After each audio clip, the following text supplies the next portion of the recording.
Hi, Rich Carrubba for bowlingball.com.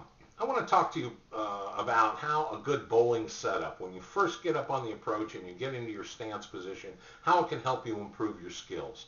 And we're going to dedicate this article to you bowlers, well, let's say up to 160 average, intermediate range, which we call intermediate range, just as a point of reference. Because sometimes the fundamentals are overlooked and you haven't taken time to establish a groove or a pre-shot routine and certain good fundamentals that will help you bowl at your best, develop a good approach technique. So let's get started. The stance position or the setup position, first of all, let's define that. It establishes good body posture. It helps you be in good balance right from the beginning of your approach and sets the tone all the way through the approach to maintain balance. It determines where you position the ball in your position that you hold it.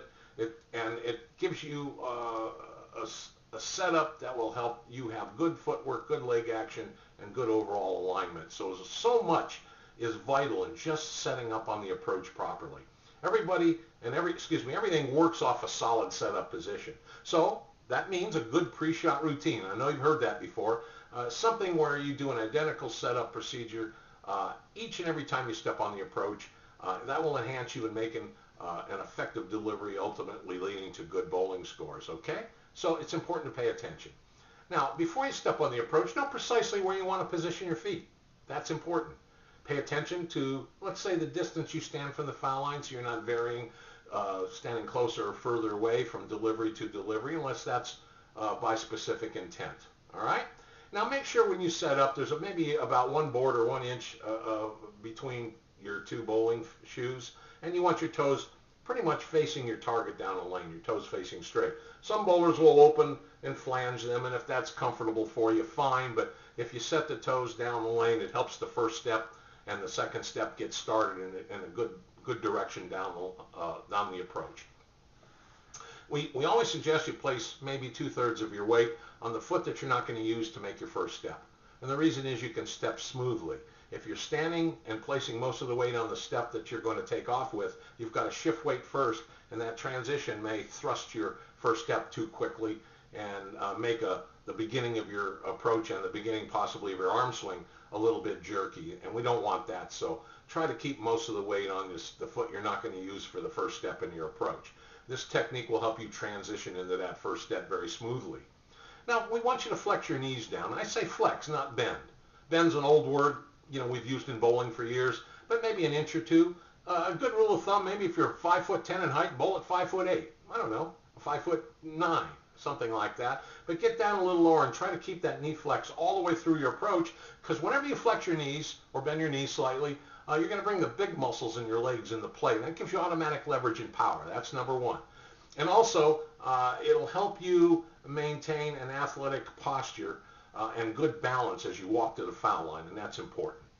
Now, you want to lean forward with your upper body, your torso, and tilt 10-15 degrees possibly. Good rule of thumb is the front part of your bowling shoulder should be lined up directly over your kneecaps and directly over the toes of your bowling shoes. If you can do that, you're in a good athletic position. Try to make sure your head remains still while you're bowling, while you're walking to the foul line, all through the approach. Very important, and in the finishing position by the foul line, because you don't want to move. If you keep your head steady, chances are you're not moving your torso around, shifting your point of balance, particularly during the critical release of the bowling ball. Very important to do that. If you maintain knee flex, you'll maintain constant rhythm with your steps, and it'll help you generate power and leverage automatically without hurrying yourself, and it'll help you remain in that athletic position we refer to. Now, when you hold the ball in your setup, the closer you hold it to your body, the more relaxed your arm is. The further you hold a heavy weight away from your body, the more tension in your arms. So if you think about it, the closer you hold it, where it's comfortable, really doesn't matter what level. You could hold it low down by your knee or slightly above your knees, or maybe the bowling ball up by your bowling shoulder, or even waist high, which is typically where most people, the height they hold it from the floor. But wherever it's most comfortable from that point forward, you can bowl pretty well. Just make sure that you understand that sometimes you can raise the ball higher to let it have a little bit more momentum swinging into the backswing, maybe give you more ball speed, or hold it lower to get a little less speed and make the beginning of the swing process a little simpler. It's all up to you. Check with your coach if you're a little unsure about that, but those are some tips that will help you. Now, keep your head level Again, I'm going to stress this with as little movement as possible from start to finish.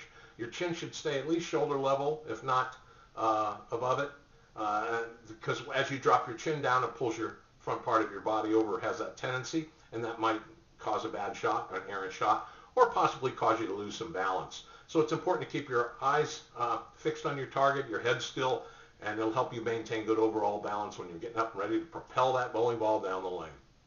Well, these keys are good to help you set up a good approach. Again, everything begins with a good setup. So we've got an article on this in addition to the video, so you might want to review it. Sorry about the lengthy video, but I wanted you to know some keys to help you make some improvement. I hope these tips help. Thank you.